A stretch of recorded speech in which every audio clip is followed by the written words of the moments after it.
Capítulo 17. La definición. Entramos ya al aspecto práctico de esta parte de la lógica.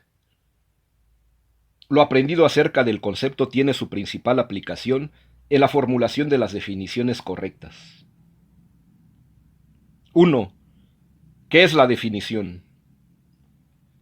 Definir quiere decir delimitar, de latín definiere, poner límites. Por tanto, una definición es la expresión de lo que es un objeto, sin añadirle ni quitarle nada.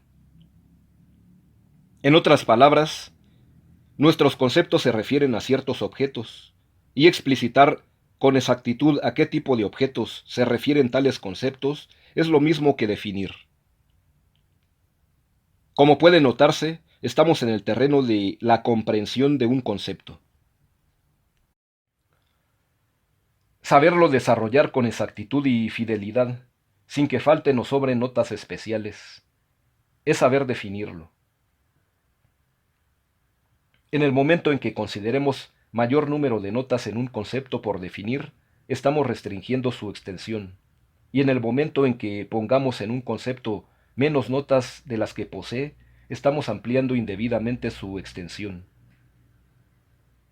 Una definición bien hecha es una muestra de pensamiento correcto.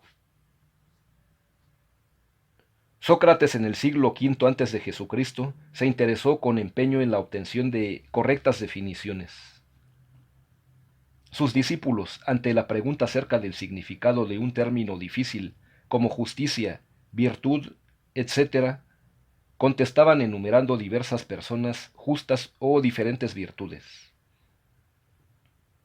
Sócrates mostró que eso no era suficiente para saber qué es la justicia o la virtud. Había que ir derecho a la comprensión del concepto en cuestión, en lugar de quedarse en su extensión.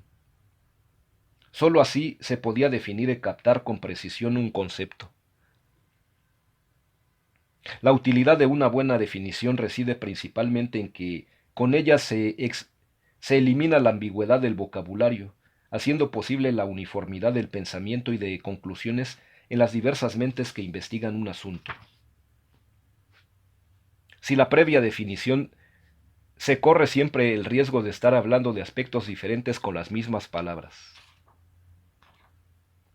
Muchas discusiones podrían haberse evitado si desde el principio se hubiera tenido la precaución de aclarar el significado del vocabulario empleado.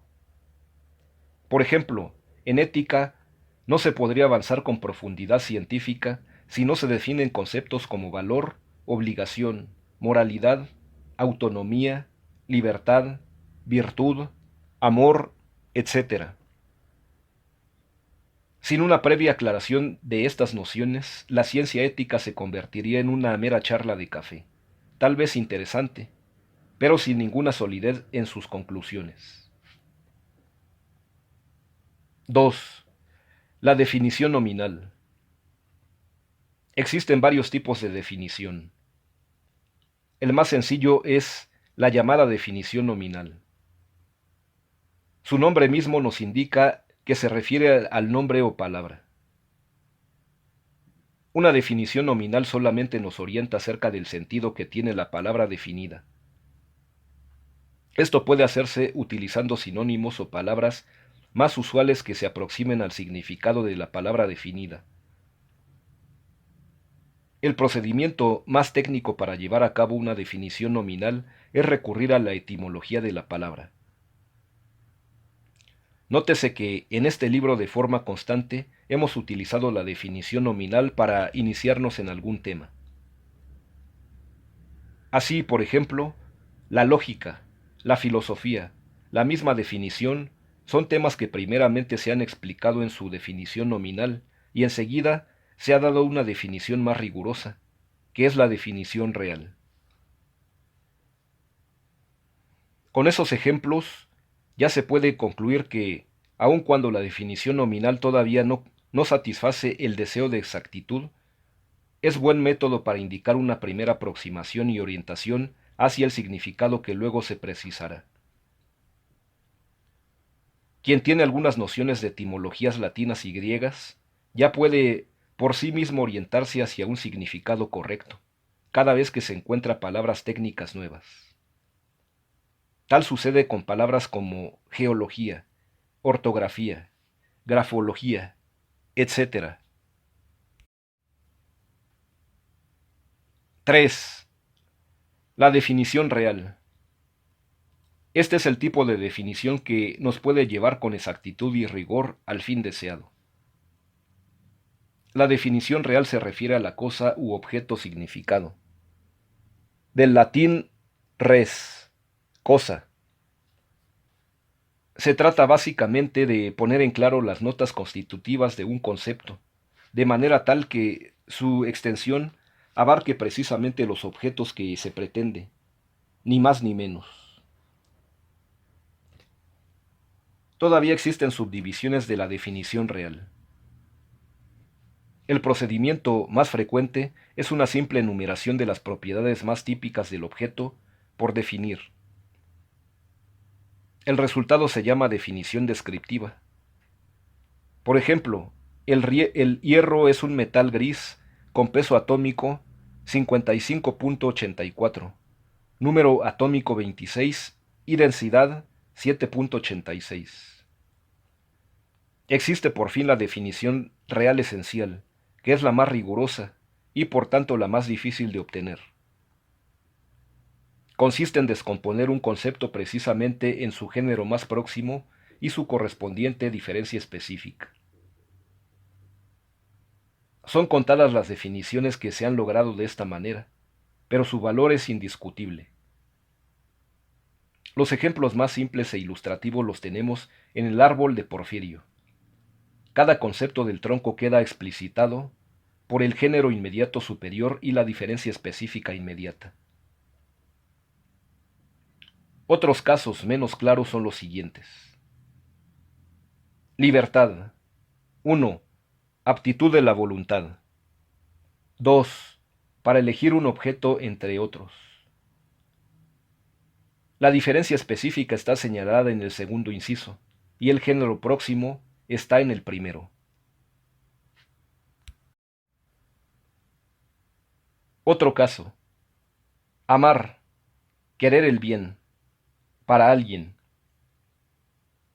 De la misma forma, cuando se define una ciencia, hay que dar su objeto material y su objeto formal. Entre los dos constituyen la definición esencial, al dar respectivamente el género próximo y la diferencia específica del concepto de esa ciencia. Aclaremos que la definición, al revés de lo que se cree ordinariamente, no es un juicio, sino que es un concepto. Por ejemplo, hombre es animal racional. La clásica definición de hombre está en las dos últimas palabras, las cuales constituyen un concepto, o mejor, el desarrollo o despliegue de las notas contenidas en el concepto hombre. Hombre es lo definido, animal racional es la definición, y naturalmente, la identidad de esos dos conceptos se expresa con el verbo ser en tercera persona. Es, que da lugar a un juicio. Tal juicio no es la definición, sino la síntesis de lo definido y la definición. 4. Reglas de la definición correcta. Dentro de esta proyección a la práctica, la lógica ha formulado las siguientes reglas, cuya aplicación facilita la obtención de buenas definiciones. Primera regla. La definición debe ser breve, pero completa. Es decir, debe explicitar lo indispensable para que la comprensión sea exacta, sin que falten o sobren notas constitutivas, y todo esto con brevedad. Por ejemplo, la virtud es un buen hábito. En algunos casos bastan dos palabras. Sin embargo, no por buscar la brevedad se pierda la exactitud. Segunda regla. La definición debe convenir a todo lo definido, y a solo lo definido. En otras palabras, no debe ser ni demasiado amplia ni demasiado estrecha su extensión. Esta regla es correlativa de la anterior, pues si el concepto se define con exceso de notas, su extensión se reduce, y viceversa.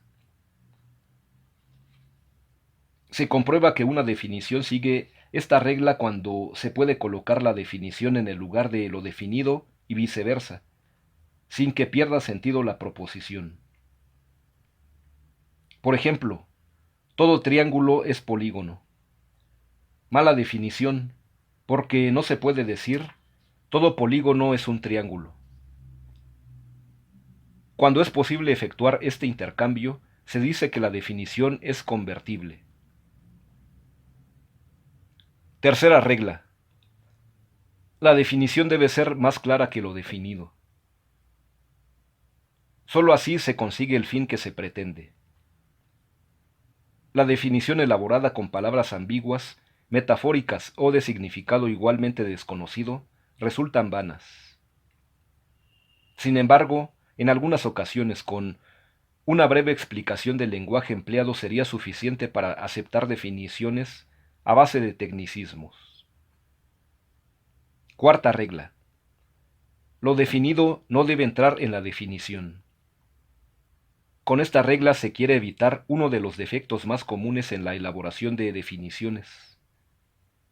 Se debe tener cuidado de no utilizar en la definición la misma palabra que se pretende definir. En algunos casos, tampoco habría que utilizar derivados gramaticales de lo definido. Faltar a esta regla equivale a no definir ni aclarar el significado del concepto propuesto. Quinta regla. La definición no debe ser negativa. En lo posible, la definición debe decir lo que es, debe aclarar el contenido de un concepto, y no lo que queda excluido de tal concepto. Digo en lo posible porque no faltan ocasiones en las cuales es prácticamente imposible decir de qué se trata. Solo cabría entonces una eliminación de notas, dada la oscuridad que encierra esa noción. Si se trata de definir a Dios diciendo que es infinito y absoluto, resulta que infinito significa no tener límites, y absoluto significa no tener lazos o relaciones de dependencia con otros entes. Se caería, pues, en una definición negativa. A Dios habría que definirlo en función de la causalidad primera y de la perfección suma, que son conceptos positivos. Sexta regla. La definición debe indicar los atributos esenciales del objeto.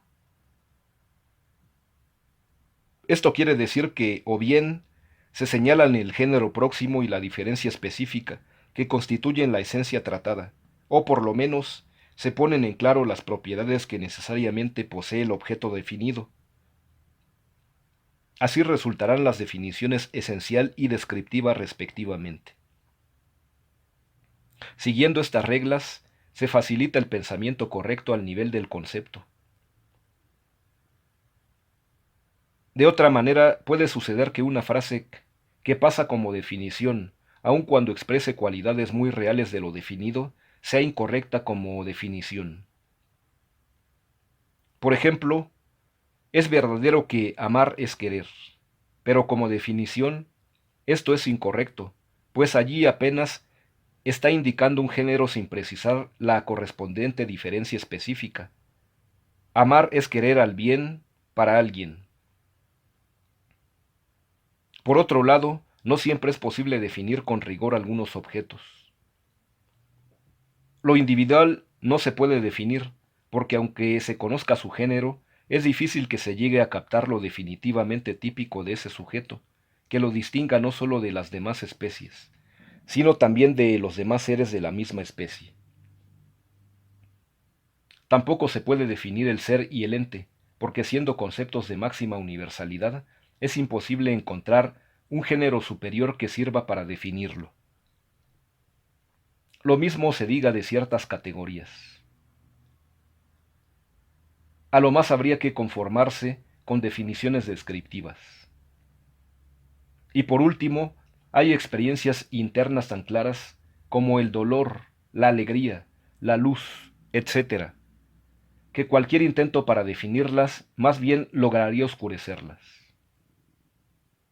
Sin embargo, una diferenciación de conceptos semejantes como pasión, instinto, tendencia, sentimiento, emoción, etc., siempre es deseable en aras de una claridad científica y filosófica. Resumen al capítulo 17.